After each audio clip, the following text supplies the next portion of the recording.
So hello everyone, I'm Nam and I will continue with the chapter 7, Consumers, Producers and the Efficiency of Markets.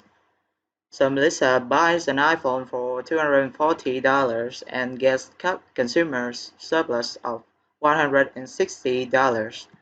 What is her willingness to pay? So the willingness to pay is the sum of the price paid and consumer surplus.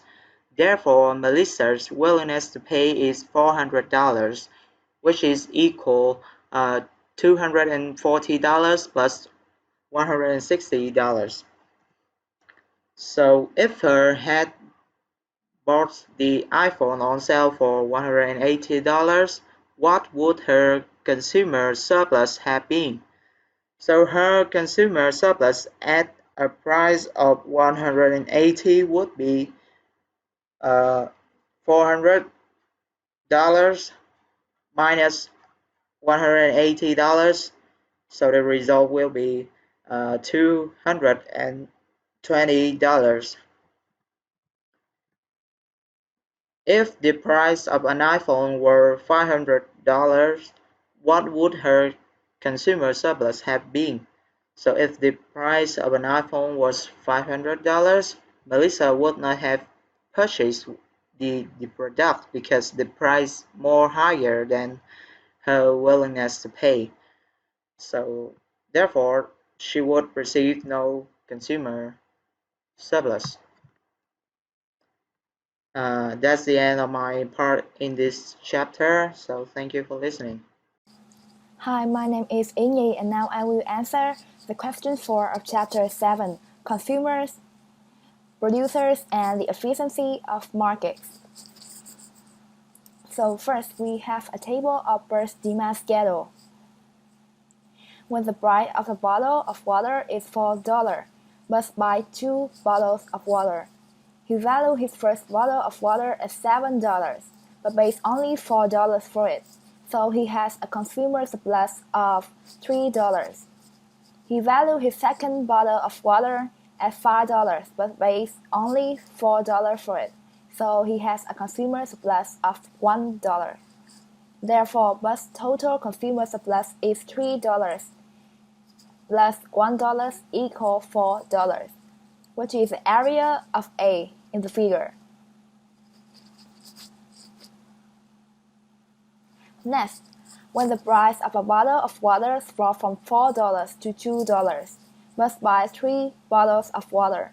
He gets consumer surplus of $5 from the first bottle, $3 from second bottle, and $1 from the third bottle. So he has a total consumer surplus of $9. Therefore, the consumer surplus rises by $5, which is the size of the area B when the price of a bottle of water falls from $4 to $2. So this is the end of my question. Thank you for listening.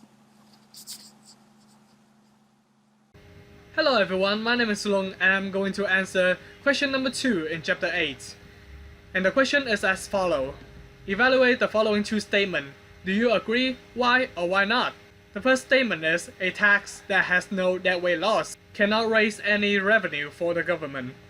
The second statement is that a tax that raises no revenue for the government cannot have any deadweight loss.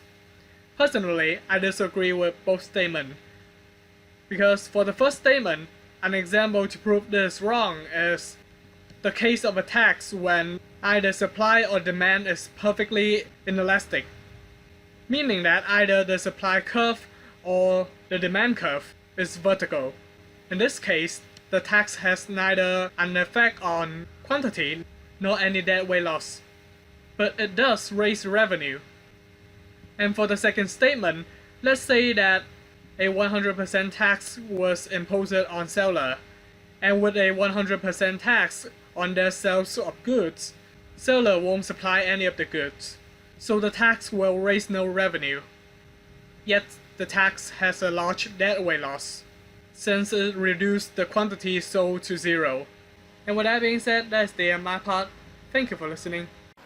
Hi, I'm Min and I'm going to answer question number 5 in Problems and Applications of Chapter 8, The Cost of Taxation. So let's move to question number 5. It's about a scenario where one of my friends after an economics class suggests that taxing food would be a good way to raise revenue. In my opinion, it's actually a very good way to raise revenue since food is quite inelastic and every one of us need food every day. It's actually a necessity. We can't live without food. But in the other hand, it would be unfair to the poor who spend a more percent of their income on food compared to other rich people. And if you put tax on food, some people might start opening their own farm and raising their own cow on pig and fish to supply their own food. And the market size would be smaller a lot, would be very small, and that could prevent the economy from developing. So in my conclusion, food taxing food is actually a good way because it is quite inelastic, but it is considered to be unfair to the poor and can prevent the development of a country's economy. So that is the end of my presentation. Thank you for listening. Now we will move to the question 4 of chapter 9. Question A. Imagine that you are a lobbyist for timber. Which 2 or 3 of the 5 arguments discussed in the chapter would be more persuasive to the average member of Congress? The top argument can be used here. I can argue that free trade will lead to fall in price, and that can lead to reduction in production. This phenomenon will lead to workers losing jobs, and that will hamper our timber industry. The unfair competition argument can also be used here. I can argue that the competitors from other countries have different playing field and they play by different rules, so our industry should be protected from the foreign competitions. Question B. Now, assume you are an A student of economics. Name 2 or 3 arguments that seem to make the more economic sense to you. The arguments that make the more economic sense to me are the job argument. This argument makes sense to me because trade has the potential to lead to job loss in the specific industry, if not in general. In sports, can lead to less domestic production and can lead to shrinking domestic market and employment. Secondly, the unfair competition argument. This argument is in light of the unfair practice adopted by government to capture the domestic market of other countries. They many times subsidize goods produced in their country and reduce world price, leading to dropping price of the goods worldwide. Example of this is China intervention in the market for solar panels. And thank you for your listening. Hello, my name is V, and today I'll give you the answer of question 7, chapter 9. The question is, consider a country that imports a good from abroad. For each of following statements, state whether it is true or false and explain your answer. The statement A is, the greater the elasticity of demand, the greater the gain from trade. I think this statement is true because the gain from trade depends mainly on the trends in terms of trade and the good which the country has no comparative advantage and expensive will be cheaper. If the demand is elastic, the quantity demand will increase more than the reduction in price, so the gain of trade will be increased. And the statement B is, if demand is perfectly inelastic, there's no gain from trade. this statement is opposite from the statement A. And the statement C, if demand is perfectly inelastic, consumers do not benefit from trade.